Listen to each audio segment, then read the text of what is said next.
Hello everyone, this is the best I can do for a video today. I'm so sorry. I don't know, somebody just didn't want me to make this video. I was trying to make it Tuesday and I had a meeting early and it lasted most of the day. Wednesday I had to go to the doctor with her. Then Thursday this morning my Mac just stopped working. It's not worked for the last 24 hours.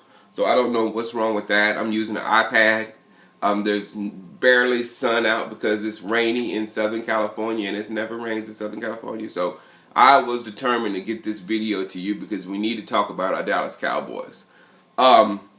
First of all, I want to go back to the last 2 weeks because we all were feeling good. I know I was feeling as good as possible. You know, we were beating teams that should have been beaten with the Raiders, but I was feeling good about our chances at that point because all we had to do was beat one of these two teams, Green Bay or Chicago, that were using their backup quarterback.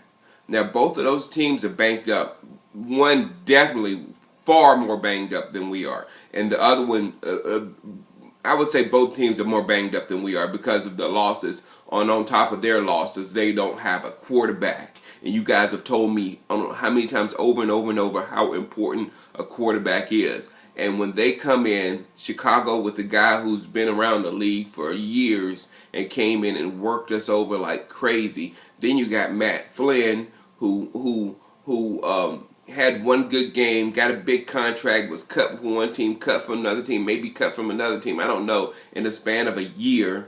And now he comes back to Green Bay and he deals us a L.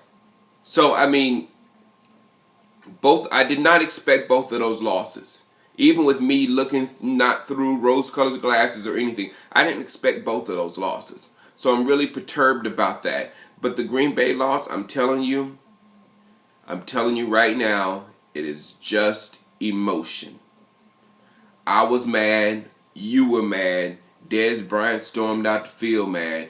Everybody was mad because we lost. But in the in reality of the situation, it did not matter that much. We're in the same exact position we were before that Green Bay game. So it's nothing to get, oh my God, the season's over. Oh my God, I mean, it just is what it is. We went out there and we lost a football game that we should have won. That one we should have won. I can't say we should have beat Denver because we really shouldn't. We were fighting in there and they won. But this is a game we should have won. No doubt, because of who we had at quarterback for our football team and who they had at quarterback on their football team. We should have won, but we didn't. And that's what made us all mad. But as far as our moving forward, we still have to win these last two games. We really do. Washington game scares me a lot coming up this weekend. The Philadelphia game, if we get there to where we have to play Philadelphia on that last game, week 17, I feel good about us winning and getting into the playoffs. Now, I'm going to be really honest with you here. I'm trying not to make this thing long, but I'm going to be real honest with you here about what's going on with this the Cowboy team. They remind me of the 2009 squad that made the playoffs. Before that Saints game, when the season got turned around, everybody counted Dallas out. I mean, they did those, you know, the bubble pop on the NFL Network where they popped the bubble of the team where you don't have a chance. They popped Dallas's bubble. Dallas didn't have a chance, you know. And personally, me, I was like, yeah, we're not going to do anything in the playoffs. Let's just get rid of Wade, get some changes in this football team, and come back stronger next year. What happened? We went and we beat the Saints. And how much did we love that game? We loved it, and it catapulted us into the playoffs, and we won a game. And then when we played the real team, the Minnesota Vikings, they smacked the living you know what out of us. And then the worst part of that wasn't the worst part of that. That was like, oh, okay, I guess we shouldn't have been here. Or yeah, well, we just did as good as we could. The worst part of that is that after the year we made very few changes. Because Jerry was satisfied with the product, because the product had won us the playoff game that we hadn't done in a long time. The product did well in the long run, even though it sucked throughout the season. There was some very obvious low points throughout the season. Jerry said, "Oh, but if we had done this, this, and this, and if we change this, we can go a little bit further." So it sucked us all in. We came in the next season with Wade Phillips as our coach, and went what 1-7. You see what I'm saying here? We all know this team is not a championship football team. If this team wins an NFL championship at the Super Bowl, it's going to have to be some real luck, some real coming together, some real stuff that's going to happen really fast. You know what I'm saying? As far as coaching's going to have to up, the team's going to have to come together in it's much more a much more stronger way. We're going to have to get some real serious luck in the football game. We're going to have to learn how to close really quickly. We're going to have to learn how to do a lot of things in the next 2 weeks for us to make it to the Super Bowl. So our Super Bowl chances are very slim. You know, they honestly are. So if we go in, beat Washington, and go and beat Philadelphia, and go in the playoffs, we're probably looking like San Francisco right in the face. And we have to play the 49ers week 1. I mean, we couldn't get a third down versus the sorry defenses in Chicago and Green Bay. The defense is the worst ever. I'm not going to even talk about the defense. The defense doesn't even deserve to be talked about. They're so bad. But the offense against Green Bay and Chicago, I think it was, 1 third down conversion? That coupled with a bad defense is not good. It's not good because, one, you got a defense that can't stop anybody, and then you got an offense that can't convert third down, so they got to get the ball back over their offense so they can score on us. It makes no sense whatsoever. So the whole makeup, I know you're talking about the play calling, the running the ball, the passing the ball toward the end of the game versus Green Bay, blah, blah, blah, blah. If the plays worked, then you get it done. With me, there is an aspect, and I use it, I hate to have it bring a Madden example, but with me, when you're up like that on the clock, like we were with Green Bay, you run. Oh, I didn't get the first down, you punt. Because if you run, 40 seconds goes off. Another 40 seconds goes off. Another 40 seconds goes off. And then you punt. So that's just draining the clock. And if you up by multiple scores, that's what you do. I don't care if it's loaded up, anything. If you say, oh, no, there's more people over there, you get cute and start passing. I mean, one against Green Bay, we had the ball for a minute. A little over a minute there at the end of the game. In the third quarter, I think it was. So they're going to have to get a lot smarter in a lot of ways in the next coming weeks for us to make the Super Bowl. Or anything like that. So other than that, I don't understand what we're doing. You know, because our team, and I told you before, I'm going to our organization now.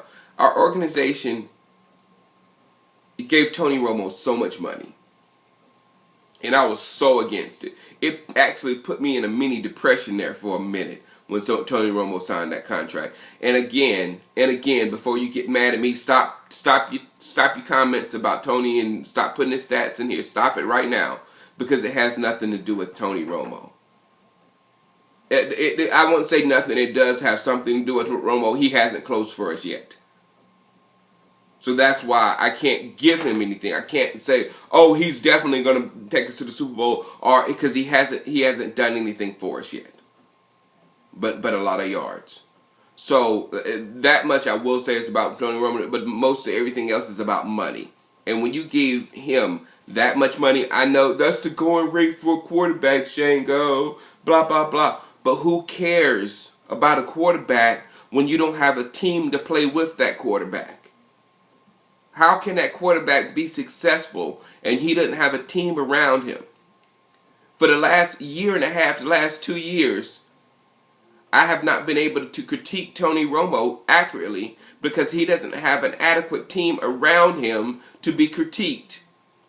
Because something is always horrible. Even this bad game, you can't even put all the blame on Tony Romo for 2 interceptions in the fourth quarter because our defense was so bad. Our offensive game plan was so bad. Romo's a part of that, Romo and Callahan were a part of that offensive game plan and how they're playing. But that was so bad also. Jason Garrett was so bad. Everything was so bad that you can't even critique Romo to see what the heck he is. So to give him all that money when the rest of the team was so, not smart. And if you were following my videos at the beginning of the year, when I was out there in training camp and I was seeing, no names everywhere, I was like, come on guys, you can't do it like this. I mean, anything can happen once. Lightning can strike. So I wouldn't say it can't happen, because anything can happen in football. That's why we know it and love it. But that's not how you build a football team. You don't have star player, star player, star player, star player, and then let me go to Albertsons, or I don't know if y'all know what Albertsons is. It's a grocery store. Let me go to the gas stations and the CFL and all places and see if I can find just some adequate football players to put in there beside my superstar DeMarcus Ware and my superstar Tony Romo, my superstar Sean Lee, and my superstar Dez Bryant. Let me put some average guys in there and let's win the Super Bowl, because I guess that's what he thought the 90s Cowboys were. It was some superstar triplets and a bunch of no-name guys playing to boost them up. And it wasn't. It was a full team. It was a team playing together on one accord. Offense helping the defense, defense helping the offense. That's what it was. So we don't have none of that going on right now in Dallas. Absolutely nothing. But we just gave all the money to Tony Romo so he can give us a chance at the end of the ball game, because unless we're getting blown out, which is a new thing. This is a thing that's been happening this year. It's getting blown out. But usually with Tony Romo, we're there at the end of the game, and it's up to him to either win the game or not, which is highly unfair to him, because once he makes mistakes, it's inflated. But then on the other side of the coin, Tony Romo isn't that great of a quarterback. Period. He's not. He's a good quarterback. He can put some serious stats out, but there's so many more aspects to quarterback outside of the stats. It is silly. Some quarterbacks have even won without even making stats, without even creating stats. So that part of the game he doesn't get, and it's not really his fault, because the Dallas Cowboys organization never fed that stuff to him.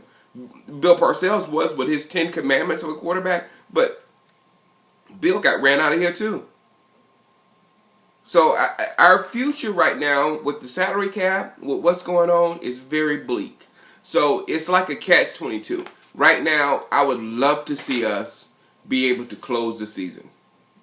I'd love to see us be able to close the season and get in the playoffs. But if we do, and we get that low draft pick, and we get beat to crap, and we keep Jason Garrett, and we keep Callahan, and we make very minor changes, saying that, we can make a couple more changes, we can get a little better. So, and I just don't think that's going to happen with this cast of characters, with this team. So, we're in a very, very, very weird place. But I tell you what, in the next 2 weeks, Dallas Cowboys football is going to be the most entertaining thing on television.